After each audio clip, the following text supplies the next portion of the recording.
दोस्तों, जैसा कि आप जानते हैं कि हिंदुस्तान एक जमहूरी मुल्क है। ये मुल्क 1947 में आज़ाद हुआ था। 15 अगस्त को 76वीं आज़ादी का जश्न पूरे मुल्क में मनाया जाएगा। लेकिन उससे पहले आज हमारे इस मुल्क का क्या हाल है, यह आप मणिपुर के वाक़या से बखूबी समझ सकते हैं।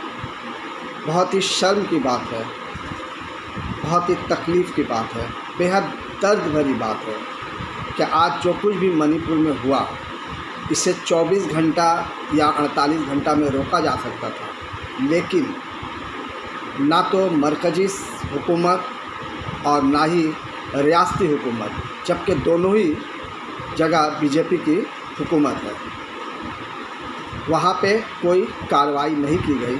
और मामला ये हुआ कि 70-75 दिनों तक खूनरेज़ी का माहौल रहा। जैसा कि आप जानते हैं कि 3 मई 2023 से मणिपुर में हादसा हुआ था। 4 मई के दरमियानी दोपहर का वक्त था, 11-12 बजे का वक्त था, जब वहाँ 2 कम्युनिटीज़ कुकी और माइती के दरमियान तशद्दुद हुआ। कुकी महिलाओं की, औरतों की न सिर्फ इज्जत लूटी गई, बल्कि उन्हें बरहना करके घंटों हज़ारों की भीड़ में घुमाया गया। उन्हें फुटबॉल की तरह मारा पीटा गया। उनके घर वालों के सामने उन्हें नंगा किया गया। एहतजाज करने पर उन महिलाओं की, उन ख़वातीन के बाप और भाई को जान से उपद्रवियों ने मार डाला। आखिर ये कौन है? क्या हमारी हुकूमत इतनी कमज़ोर है कि किसी एक रियासत में अगर इस तरह का माहौल हो तो वो रोकने में नाकाम है, जबकि हमारे पास न सिर्फ मुकामी पुलिस है, बल्कि मिलिट्री भी है, अफवाज भी है, आर्मी भी है, बीएसएफ के नौजवान भी है। अगर होम मिनिस्ट्री चाहती, बीजेपी सरकार चाहती, तो ये घंटों में इस वारदात को रोका जा सकता था।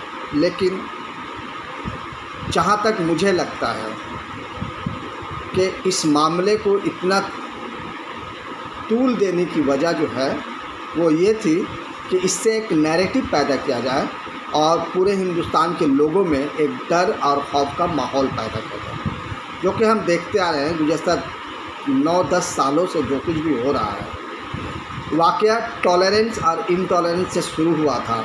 आप जानते हैं, जब एक हादसे में एक शख्स के घर में सिर्फ उसे इसलिए मार दिया गया क्योंकि उसके फ्रिज में गोश्त रखा हुआ था। किस चीज़ का गोश्त था ये किसी को पता नहीं। मांस बकरे की थी या गाय की थी, बात इस पर थी। लोगों ने हंगामा किया और उसे गाय का मांस बताकर एक शख्स को मार दिया गया। नाम अभी ज़हन पे नहीं आ रहा है। जबकि जुनैद की बात लें, रखबर की बात लें, ऐसे ना जाने 200-250 लोगों को मॉब लिंचिंग में मार दिया गया। आखिर इसके पीछे क्या वजह है? क्यों ये इतनी उग्र जो है वो इस तरह से नफ़रत फैलाने के राह पे चल पड़ी है? और हमारी हुकूमतें जो है, पूरे मुल्क की बात मैं कर रहा हूँ, इस वक्त मणिपुर का वाक़या जो है वो बिल्कुल अपने जगह पर एक अलग वाक़या है, लेकिन आप पूरे मुल्क में देखिए कि ये क्या हो रहा है। आए दिन हम सुनते हैं, देखते हैं औरतों को किस तरह से औरतों के साथ रेप हो रहा है जगह जगह। आपको हाथरस का वाक़या याद ही होगा, किस तरह से उस लड़की को रातों रात जला दिया गया। लेकिन मीडिया जो है अपना काम कर गई। मीडिया को रोकने के लिए वहाँ की सरकार या कोई भी सरकार जो है वो रिपोर्टर को जेल में भी भेज रही है। उन्हें आज़ादाना रिपोर्टिंग करने नहीं दिया जा रहा है। उन पर कई तरह के एक्ट लगाकर NASA हो या दीगर UPA हो, जो भी मामलात हैं उन पर वो एक्ट लगा दिए जाते हैं ताकि वो आज़ादी से अपना काम ना कर सके। अगर ऐसा होगा तो हम जैसे सहाफ़ी या जर्नलिस्ट जो हैं वो ग्राउंड रिपोर्टिंग तो बिल्कुल ही नहीं कर सकते हैं, और अगर दूर दराज से हम बैठे कहीं से ये रिपोर्टिंग कर रहे हैं तो सरकार की हमारे ऊपर भी नज़र है। अदालत को इन लोगों ने बिल्कुल ठप करके रख दिया। अदालत में जो जजेज़ हैं उन पर इस तरह से टॉर्चर है कि वो फ़ैसला सुनाने से भी चूक रहे हैं कि कल को उनके घर पर हमला ना हो जाए। बहरहाल बात हम मणिपुर की कर रहे थे, और बात ये थी कि तशद्दुद से कभी भी तशद्दुद को नहीं रोका जा सकता है। इस मुल्क में लॉ एंड ऑर्डर है। अमन व अमान बहाल करने के लिए अगर आप लॉ एंड ऑर्डर का सहारा नहीं लेंगे तो इंसान ही इंसान का खून करता रहेगा। उसके बाद क्या होगा? कौन आपको वोट देगा? वोट दे के कौन आपको हुकूमत पर ले आएगा? कौन भरोसा करेगा आप पर? दोस्तों, इस वक्त मणिपुर का जो हालात है, सच पूछे तो वहाँ बिल्कुल ही नो स्टेटलेस जैसा हालात है। यानी वहाँ लाकानूनियत है, वहाँ कानून नाम की कोई चीज़ नहीं है। कुछ लोग कहीं से आते हैं, कुछ लोगों को मार देते हैं। आप जानते हैं कि अब तक कमोबेश 150 लोगों की वहाँ मौत हो गई है। 3 औरतों को बरहना करके वहाँ पे घुमाया गया, उन्हें इस तरह जलील किया गया कि अभी भी 21 साल की जो बच्ची है वो ट्रॉमा में है, और आगे क्या होगा ये कहना बहुत मुश्किल है। हमने देखा गुजरात का मामला 2002 में, और ये 2023 है। क्या है, किस तरह से घर लोगों का जलाया जा रहा है, किस तरह से सड़कों पर लोगों को, औरतों को ख़ास तौर से नंगा करके घुमाया जा रहा है, उनका रेप किया जा रहा है। क्या ये वही महजब हिंदुस्तान है आज हम जिसे इंडिया कहते हैं? ये इस इंडिया को पूरे दुनिया में एक महजब मुल्क माना जाता है, सिविलाइज्ड कंट्री माना जाता है। तो क्या वाकई हम सिविलाइज्ड हैं? हमारा मुल्क सिविलाइज्ड कहलाने का हक है, रखता है? अगर हक रखता है तो हमें चाहिए कि मुल्क के प्रधानमंत्री को पार्लियामेंट में इस पर बहस करनी चाहिए। वो भाग रहे हैं, पार्लियामेंट में बयान देने से वो भाग रहे हैं, लेकिन मीडिया के सामने आकर वो ऐसी बातें कह रहे हैं जैसे कि उनकी पार्टी का कोई कसूर नहीं है, बल्कि शर्मसार हुए हैं 140 करोड़ मुल्क के जनता। लेकिन बीजेपी शर्मसार नहीं हुई है, बीजेपी को इससे कुछ लेना देना नहीं है।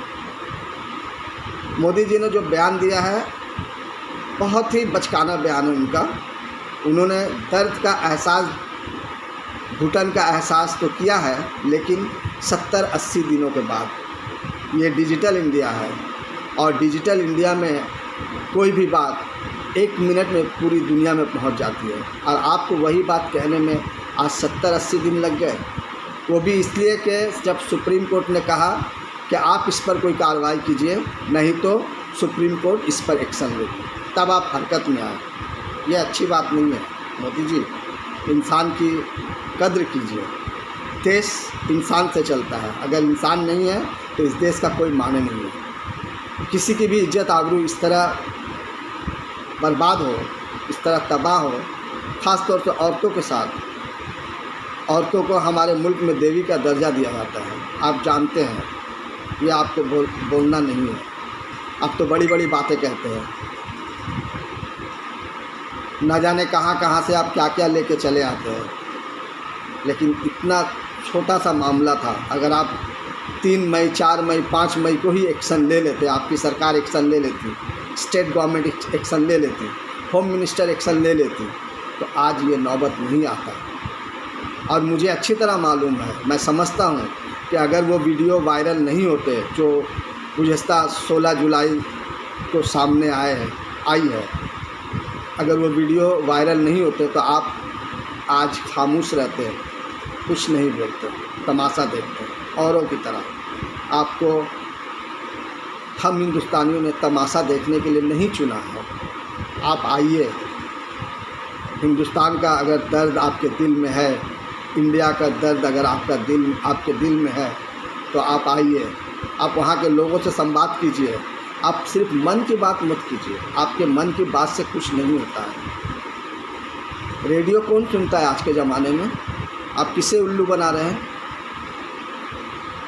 जब आप एक बयान नहीं दे सकते हैं ऐसे जगह के बारे में जहां फसादात हो रहे हैं, 6000 से ज़्यादा लोग घरों को जला दिया गया है, 250 से 300 गिरजाघरों को जला दिया गया है। पूरे हिंदुस्तान में ये बहुत दुख की बात है कि इतना गिरजा कभी भी कहीं भी नहीं जलाया गया, वो भी सिर्फ 25, 30, 40, 50 दिनों में। ये क्या है? किससे दुश्मनी है? इंसान से दुश्मनी क्यों? जात पात से दुश्मनी क्यों? इंसान से मोहब्बत कीजिए। इस मुल्क को एक ऐसा मुल्क बनाइए जिस पर दुनिया गर्व करे, गर्व से कहें कि हम हिंदुस्तानी हैं। बहुत शर्म होती है जब हमारे मुल्क के लोग किसी और मुल्क में जाते हैं तो उन्हें ये कहने में शर्म महसूस होती है कि हम हिंदुस्तानी हैं, क्योंकि अब हमें कहने में सच में गर्व नहीं होता है, क्योंकि हमारे मुल्क में वो सब हो रहा है जो नहीं होना चाहिए। ये देवी देवताओं, संतों, महंतों, ऋषि मुनियों, सूफियों का देश है। इस देश को अमन की ज़रूरत है। आप इस मुल्क में अमन लाने की कोशिश कीजिए। आपको इसीलिए यहाँ से लोगों ने चुना है। आपने लोगों से बहुत सारे वादे किए थे, आपने कौन सा वादा पूरा किया?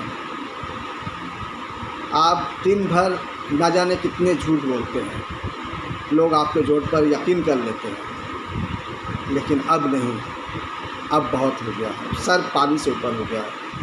एक्शन लीजिए आप।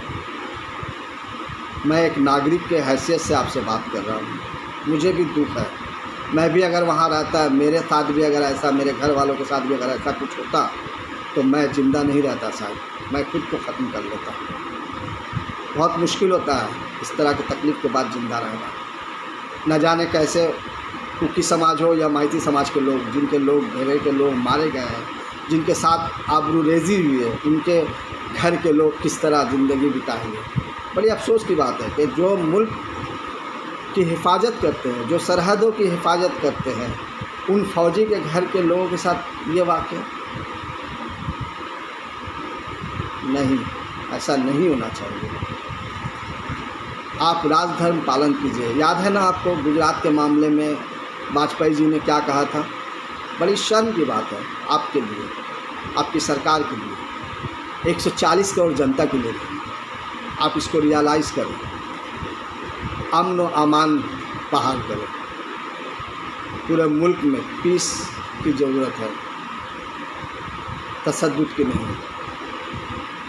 आप मुल्क को विश्व गुरु कहते हैं, ये मुल्क विश्व गुरु कैसे बनेगा? इस हरकत से मुल्क कभी विश्व गुरु बनेगा? विश्व में हमारा क्या नाम हो रहा है आप देख रहे हैं अखबार में।